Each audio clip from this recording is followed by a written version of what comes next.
Range हैं श्री श्रीकांत जाधव, उन्होंने एक अभियान चलाया हुआ है जिसमें हम गांव-गांव जाकर जो ड्रग अब्यूज़ है इसके अगेंस्ट हम एक अवेयरनेस क्रिएट। या वेबसाइट पे कुछ भी आप पोस्ट करते हैं तो वो वहां पर परमानेंटली रहना है। तो जो कीवर्ड है इसमें think twice before posting anything. आप 2 बार सोचें कि मैं कर रहा हूं सोशल मीडिया वेबसाइट पे, जो भी मैं अपनी पोस्ट डाल रहा हूं, कोई भी फोटो डाल रहा हूं, कोई भी वीडियो डाल रहा हूं, क्या ये उचित रहेगा या जो भी मैं फॉर एग्जाम्पल 11-12 के बच्चे भी बैठे हैं और आप लोग जैसे फेसबुक पे या इंस्टा पे आपको रिक्वेस्ट मिलती होगी, फ्रेंड रिक्वेस्ट आती होगी, तो आप तो समझ में नहीं आता कि ये व्यक्ति तो इस व्यक्ति को अटमोस्ट जो इम्पोर्टेंट प्रिंसिपल है वो ये है कि if you don't know that person तो कोई जरूरत नहीं है आपको उसकी फ्रेंड रिक्वेस्ट एक्सेप्ट करने, क्योंकि जो भी सोशल मीडिया पे प्रोफाइल्स हैं वो सभी वर्चुअल प्रोफाइल्स हैं। आदमी की शक्ल कुछ है, नाम कुछ है, वो फेक प्रोफाइल्स हो सकती है, सभी नहीं है फेक, पर वो फेक प्रोफाइल्स हो सकती है और आपके फ्रेंड लिस्ट में आकर वो आपके बारे में सारी जानकारी प्राप्त कर सकता है और किसी ना किसी साइबर फ्रॉड का आपको टारगेट कर सकता है। तो second principle is if you don't know that person don't accept his friend request. Clear है सभी को? थर्ड प्रिंसिपल, सभी अपने अपने पासवर्ड्स रखते हैं।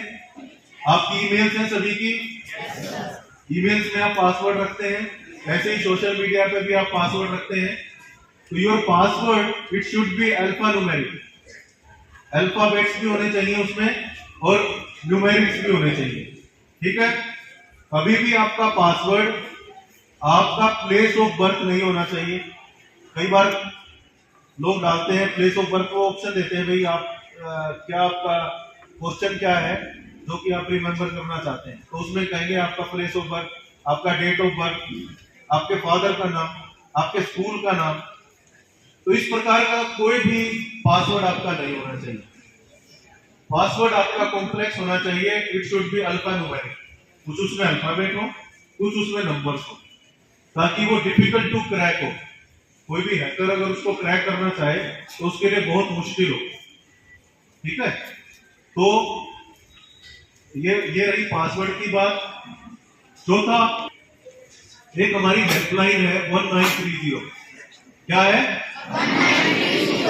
1930 एक हेल्पलाइन है जिसमें आप आपके किसी भी परिजन के साथ या फ्रेंड के साथ किसी भी प्रकार की जो साइबर क्राइम करने की अटेम्प्ट होती है तो आप उसमें कॉल करें।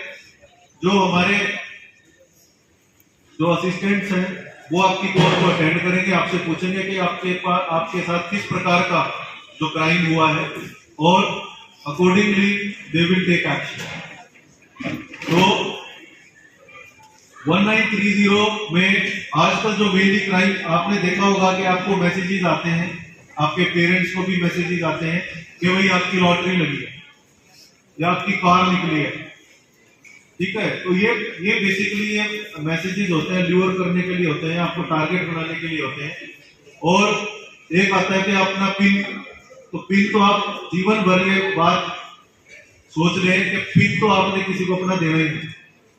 जो पिन है ये कहते हैं कि जी आपका पिन आया होगा, पिन बता दें, 3 डिजिट का जो पिन आता है वो अपना पिन बता दें। तो पिन तो इंडिविजुअल का अपना है, पिन तो कभी भी किसी के साथ आपने शेयर ही नहीं करना।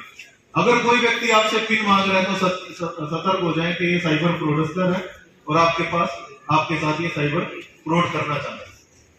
तो आई होप ये 3-4 चीजें आप सभी को क्लियर हुई है। आवाज नहीं आई? Very good. एक बहुत ही अच्छा एक प्रयोग किया है हमने, यूनिवर्सल एक हेल्पलाइन हमने शुरू की है जिसका नाम है डायल 112। पहले जो हमारा एक पुलिस का जो हेल्प चाहिए होती थी तो लोग किस नंबर को डायल करते थे? 100 नंबर को डायल करते थे, तो उसमें केवल पुलिस आती थी। अभी डायल 112 आपको 112 डायल करना है। ये एक यूनिवर्सल नंबर है और इसमें आपको पुलिस भी, अगर आपको फायर टेंडर की जरूरत है तो फायर टेंडर भी, और आपको अगर एम्बुलेंस की जरूरत है तो एम्बुलेंस भी। तो ये 3 सेवाएं हमारे डायल 112 की जो हेल्पलाइन है वो आपको देती है। तो कभी भी आपको जरूरत है तो आप अपने फोन से 112 को डायल करें। जो भी नियरेस्ट जो हमारी व्हीकल है, आपने इनोवा गाड़ियां देखी होंगी हमारी 112 की, तो with in a span of 7 to 8 minutes वो आप तक पहुंचेंगी और डायरेक्टली आपको वो हेल्प प्रोवाइड करेंगे। मकसद हमारा यही है कि आप जहां पर बैठे हैं आपको पुलिस जो मदद है वो इमीडिएटली मिले।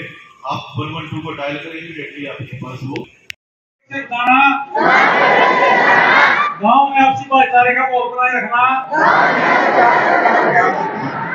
ही मेरा परम कर्तव्य है। मैं इसके लिए आजीवन प्रयास करूंगा। जय हिंद, जय भाई। आदरणीय एडिशनल डीजीपी जो हमारे हिसार रेंज हैं श्री श्रीकांत यादव, उन्होंने एक अभियान चलाया हुआ है जिसमें हम गांव-गांव जाकर जो ड्रग एब्यूज़ है इसके अगेंस्ट हम एक अवेयरनेस क्रिएट कर रहे हैं। आज उसी कड़ी में मैं स्कूल में आया हूँ और मैंने छात्रों से इंटरेक्शन किया है। 2 फ्रंट पे हम कार्य कर रहे हैं। पहला फ्रंट है डिटेक्शन, जिसमें हमारी जो क्राइम टीम्स हैं वो दिन प्रतिदिन जो ऐसे जो लोग हैं जो कि सप्लाई करते हैं नशा, ड्रग पैडलर्स हैं, उनके खिलाफ कार्रवाई कर रही हैं और इसमें हमारी टीम्स ने अच्छी सफलता प्राप्त की है। हमारा मुख्य उद्देश्य है कि जो सप्लाई चेन्स हैं नशे की, उनको ब्रेक किया जाए। और दूसरा, हम काम कर रहे हैं उन लोगों को मदद पहुंचाने में जो कि ड्रग एडिक्ट्स हो गए हैं। तो हमारी जो टीम्स हैं उन्होंने जींस क्षेत्र में सर्वे किया है और अभी तक हम अबाउट 520 ऐसे लोगों को जो आइडेंटिफाई कर पाए हैं जो कि ड्रग एडिक्ट्स हैं। और इनका हमारा मुख्य उद्देश्य इनको आइडेंटिफाई करने का है कि हम इनको रिहैबिलिटेशन की तरफ लेके जाएं, इनको जो उपयुक्त इलाज है वो हम करवाएं। और उस कड़ी में 220 ऐसे व्यक्ति हैं जिनका हम इलाज करवा चुके हैं और जो बाकी अन्य हैं उनका भी हम आने वाले समय में जो इलाज है वो करवाएंगे। तो मुख्य उद्देश्य हमारा दोनों तरफ से है, डिटेक्शन में भी और अवेयरनेस, तो ताकि जो ड्रग्स का जो ये नशा का जो जाल है इसके खिलाफ हम एक्शन ले सकें। तो सर जो ये नशा का जाल फेंकते हैं सर, इनसे कैसे बचा जा सकता है? पहला है अवेयरनेस कि आप खुद ही अगर आप अवेयर हैं तो आप नशे से दूर रहें। और दूसरा है डिटेक्शन एंड प्रिवेंशन, जो हमारी टीम्स कर रही हैं, क्रैकडाउन कर रही हैं सप्लाई चेन्स पे, ड्रग पेडलर्स को अरेस्ट कर रही हैं। अभी तक 124 लोग हम इस वर्ष में अरेस्ट कर चुके हैं एंड मोर देन 80 हम FIRs अंडर जो NDPS एक्ट है वो हम रजिस्टर कर चुके हैं। सर जैसे जो साइबर क्राइम के फ्रॉड है वो भी लगातार बढ़ रहा है, तो इसको लेकर भी बच्चों के अंदर किस प्रकार के अवेयरनेस? जो साइबर क्राइम है ये अवेयरनेस मंथ चलाया जा रहा है साइबर क्राइम के अगेंस्ट। तो उसमें भी हम जो स्कूल्स में जाकर, कॉलेजेस में जाकर और विभिन्न जो पब्लिक प्लेसेस हैं जैसे बस स्टैंड, रेलवे स्टेशन, उस पर जाकर अवेयरनेस क्रिएट कर रहे हैं, लोगों को डूज एंड डोंट्स के बारे में बता रहे हैं कि अगर वो साइबर प्लेटफॉर्म को यूज़ करते हैं तो किस प्रकार से उनको उसको यूज़ करना है, क्या उनका बिहेवियर होना चाहिए। तो इस बारे में हम लोगों को अवेयर कर रहे हैं। और फिर हमारा जो साइबर क्राइम पुलिस स्टेशन है वो भी काम कर रहा है प्रिवेंशन पे। अगर किसी के साथ ऐसा फ्रॉड हो जाता है तो जिसने भी वो फ्रॉड किया है तो उसके खिलाफ FIR रजिस्टर करके उसके खिलाफ जो भी एक्शन बनता है वो लेते हैं। बच्चों को किस प्रकार से आप मैसेज देना चाहोगे कि ये आवारागर्दी है, ऐसे ये चीज़ें छोड़कर जो पढ़ाई एजुकेशन है उसकी ओर ध्यान दिया जाए? बच्चे आजकल जो बच्चे हैं वो बहुत ही समझदार हैं और मैंने भी इंटरेक्ट किया बच्चों से, बहुत ही ध्यानपूर्वक उन्होंने जो हमने बातें बताई हैं विद रिस्पेक्ट टू जो साइबर क्राइम है या ड्रग अवेयरनेस के बारे में या डायल 112 के बारे में। तो बच्चे आने वाले हमारा देश का भविष्य है, तो हमारा यही कोशिश रहती है कि जो आने वाला जो हमारा भविष्य है वो लोग अवेयर हों। तो इसीलिए हम इनके साथ बार बार आते हैं, इंटरेक्ट करते हैं, ताकि इनको जानकारी हो और कभी भी ऐसा इन्वायरमेंट जिसमें इनको साइबर जो क्राइम से एक्सपोजर हो तो ये तुरंत सतर्क हो जाएं और तुरंत उसके खिलाफ ये एक्शन लें।